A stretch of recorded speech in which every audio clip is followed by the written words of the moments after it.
Miniature Market has thousands of board games at discounted prices. Click the direct link below to see all of those discounted games. Hello my friends, it's already becoming convention season in full swing here in the United States. The Origins Game Fair is June 19th through 23rd. It's next week if you're watching this right when this video launches. And so as that convention is coming up, and I will be in person at that convention, I'm going to be going over, I got two big videos coming out. One is this one, which is my most anticipated games of Origin.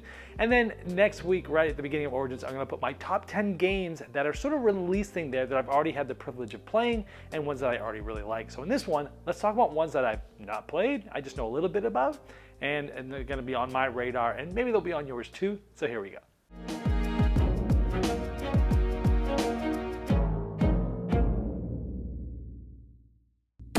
Number 10.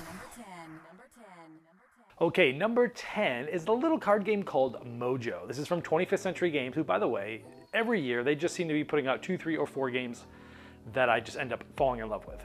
They've been really knocking it out of the park lately, so anything they touch I'm pretty much interested in because they've got a great track record with me lately. So this is a little card game for 3 to 8 players. You're trying, it's kind of like a card shedding game, if you will, where you're trying to get rid of cards and have the least amount of points, but it plays very differently than the one. Like, you're playing a card, and if you play a card lower than the one that's there, well, you just end your turn. If you play a card that's higher than that, you end your turn, but you get to draw a card.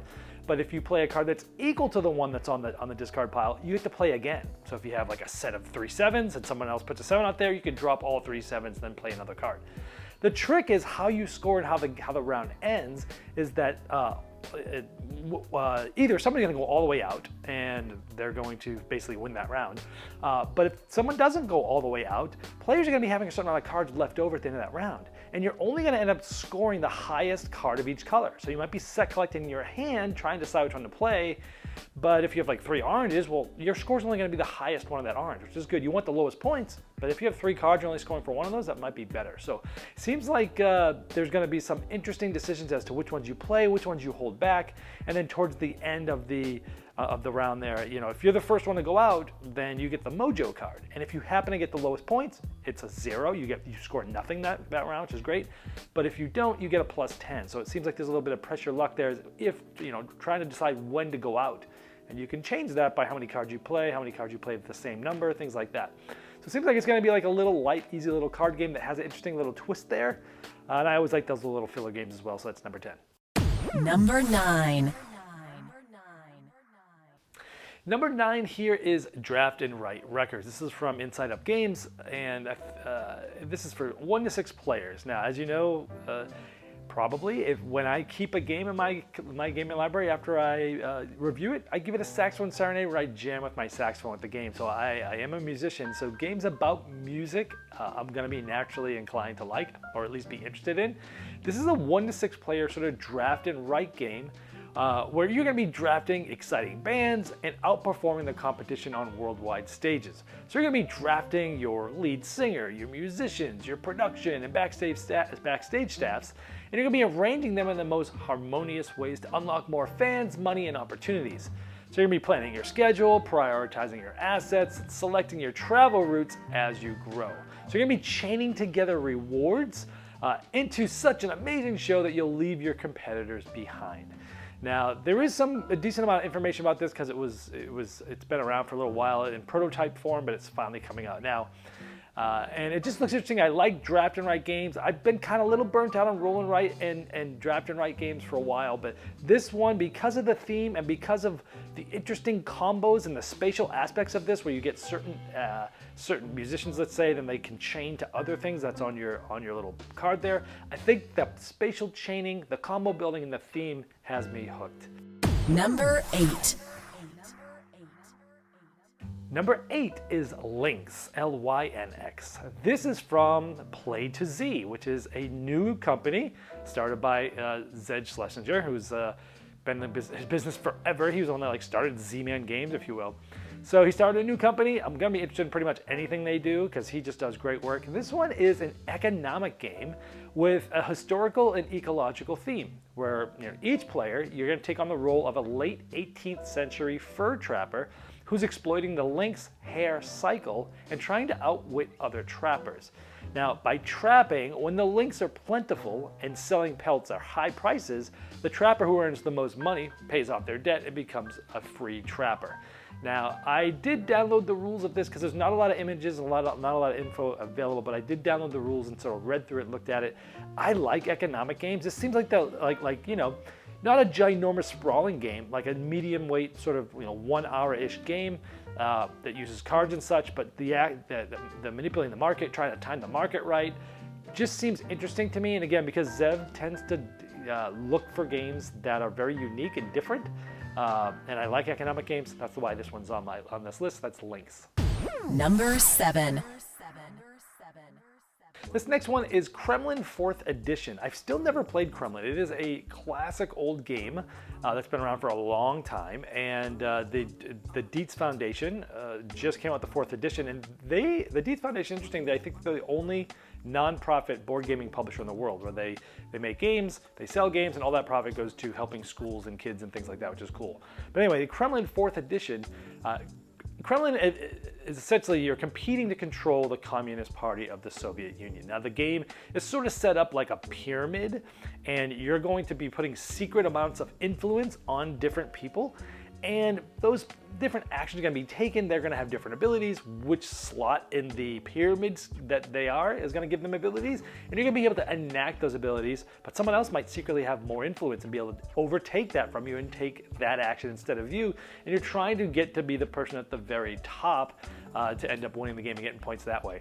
Now this game was the inspiration of one of my favorite games of all time, which is Nothing Personal, which used this pyramid type thing with cards and things. It was inspired by Kremlin, and because I've still never played Kremlin, I thought this new edition's coming out, I'd love to give this one a shot. There's actually 3 different games in here. There's the classic, and then there's like the 1920s or something like that, and then there's the modern game. And so 3 different ways to play it. I'm looking forward to finally maybe trying this one out. Number 6. Number 6 is Ito, I-T-O. This is a small little sort of party-ish game that Arcane Wonders is bringing over. It's for 2 to 8 players. Now this is a cooperative game where you and your friends will each get your own secret number, and then you have to try to put these in order cooperatively as a group based on the clues you give to the related chosen theme. Now I've been told that this is sort of a cross between the game The Mind and Wavelength, 2 games that I like a lot. Now, also I think after hearing about it a little bit more, it's kind of like Top 10, which was a Spiel des Jahres nominee a little while ago, but without the acting. So like maybe there'll be a category like something that you throw, okay? And you're gonna have numbers between 1 and 100, and you're gonna be saying these things like maybe a paper ball that I threw into a basket. A wastebasket, or I threw a car, or I threw, you're going to be saying what you threw, something that you threw, and based upon how easy or hard it was to throw, that's what your number is going to be, but you don't want anyone to know. So, if I have something very light, I'm going to say something that I think is very light. If I have a number close to 100, I'm going to, give a clue. So you're going to be giving clues, and each round as you get further and further, you're going to get more and more cards, like The Mind. So each level, you're going to have multiple cards, you're going to be coming up with multiple clues, and you're trying to get everything done in order. So it just seems, I heard this was a huge success in Japan. Arcane Wonders is really good about finding niche games and bringing them over. So I'm really interested in this one, Ito. Number 5. This next one is called Charcuterie. This is for 2 to 6 players.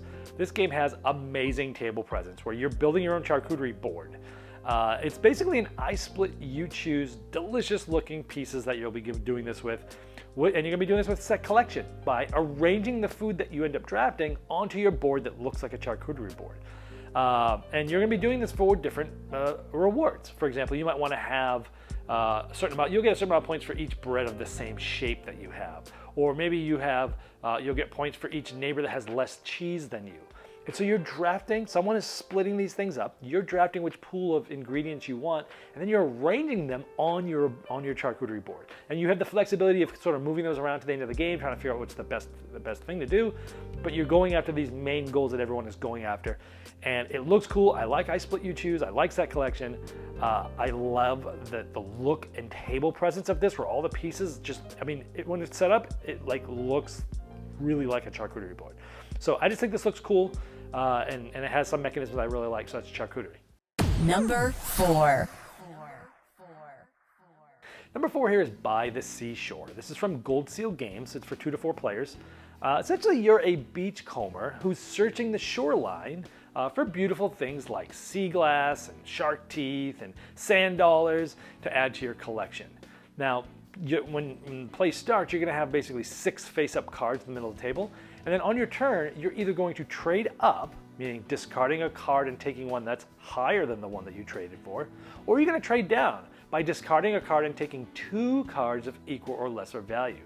But once you collect a set of 3 of a kind or 3 in a row, like a set, you can score that set. But the twist is, when you score the set, you add one of those cards to your tableau, you pass 1 card, and then you dedicate the last one for scoring. So that whole thing of like, I'm scoring this set of 3 cards and I'm doing 3 different things with those cards reminds me of a really popular game called Biblios, where like you're looking at 3 cards and you're deciding to put 1 like in this pile, 1 to this player, 1 to me. This has a similar aspect, but doing it with set collection, but also doing it with which cards am I playing and which ones are out there. This just sounds like it's going to be like a home run to me for a nice little card game, filler game, and that's By the Seashore by Gold Seal Games. Number 3. All right, number 3, most of the ones on this list you can buy there. 2 of them on this list are demo only. This is one of them. This is called Little Alchemists. This is from CGE, Chex Game Edition. Now this, many years ago, CGE came out with a game called Alchemists, and it was a very heavy deduction game with worker placement that was about a 3-hour game. I played it, I liked it, but for me, I tend to like my deduction games to be more pure deduction. That one had a lot of other mechanisms going on with it, and it was extremely long. This one is like a family version of this. It's ages 7 up, it's about 30 minutes long, and so it's basically an easier version of Alchemist. So over the course of 7 different chapters, you're going to unlock multiple different playthroughs, and you're going to be learning to master different facets of the alchemy trade, preparing them for what's coming. So each chapter is basically designed replayable, and that you'll be able to experience different things as it expands on the previous chapters. So you're going to have new layers of game mechanisms that add more subtle depth and complexity over time.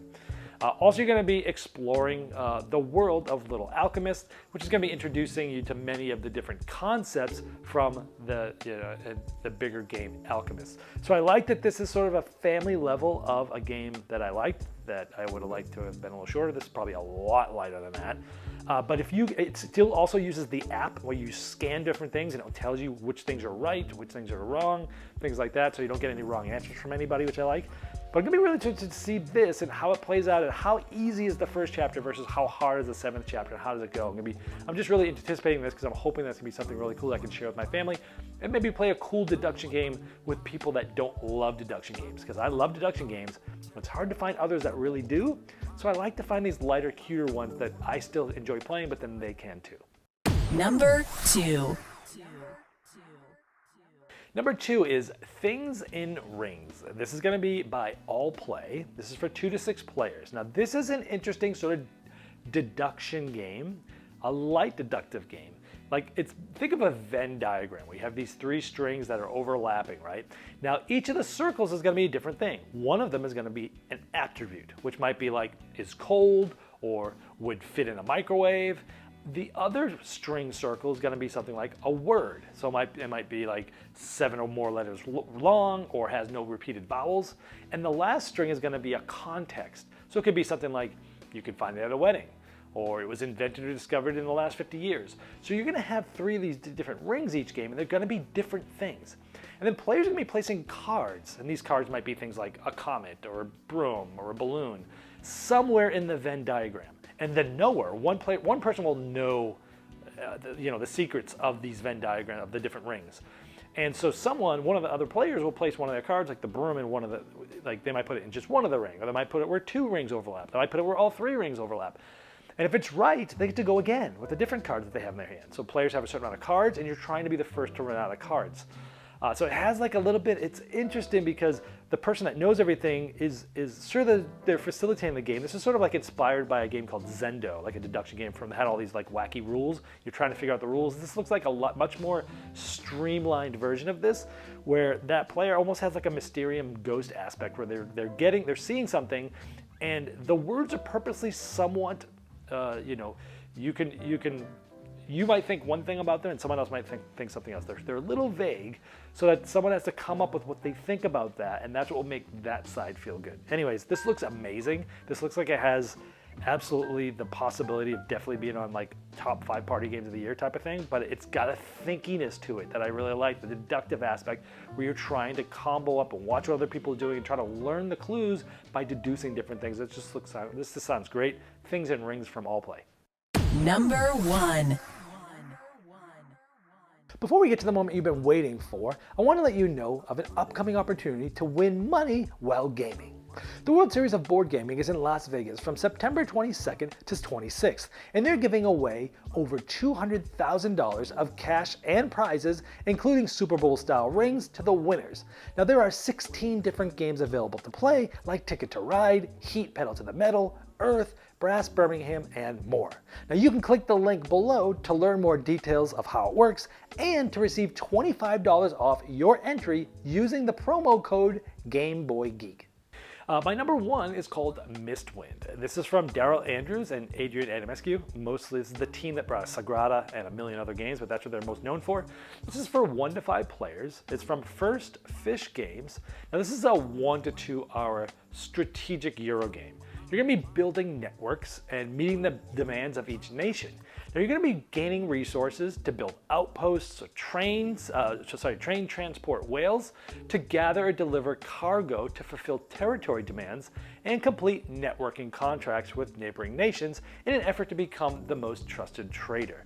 Now, so it's got a lot of things going on. You're building networks. You're being able to travel through those networks. You're picking up certain things. You're delivering them somewhere else. So it's got a little pick up and deliver there. But the real catch for me, well, A, is the designers, because I love what these guys typically do. But the other thing is you have these numbered action discs, and these limit as to which spots you can go each round. And most of the spots, only one person can go there. You've got discs numbered 1 through 5, and you're discarding one of these out of the round. So you only have 4 of them. And in turn order, you're going and you're placing that disc. And like if I have disc number 2, there's only certain actions I can take with that disc. So you're trying to decide which ones do I really want to do first, which ones might, if I hold on to 3, that 3 action might not be available later. There's multiple actions with each number, but some of them all do different things. So I think that action mechanism looks really cool, and the fact that it is, it's a pick up and deliver Euro game, but the fact that it's it's a bigger game, it's got a little economics to it as well. I think this one looks really cool, and I'm looking forward to it. Mistwind. All right, well, I hope this helped you put some games on your radar, whether or not you're going to Origins to check out soon. This has been a Game Boy Geek, breaking down barriers, growing relationships with board games by helping you on the next one you love. If you like this video, go ahead and give it a like, and we always love a subscribe. Game Toppers upgrades every game you play, and they'll be launching the 4.5 Kickstarter this July, which will introduce the new Galactic Minecraft Game Topper, as well as new miniature game terrain packs, leg kit options, dining covers, accessories, and amazing package deals. Game Toppers will be at the Origins Game Fair in Columbus, Ohio, June 19th to 23rd at booth C2119, where some of these new items will be demoed, so stop by there or check them out at GameToppersLLC.com.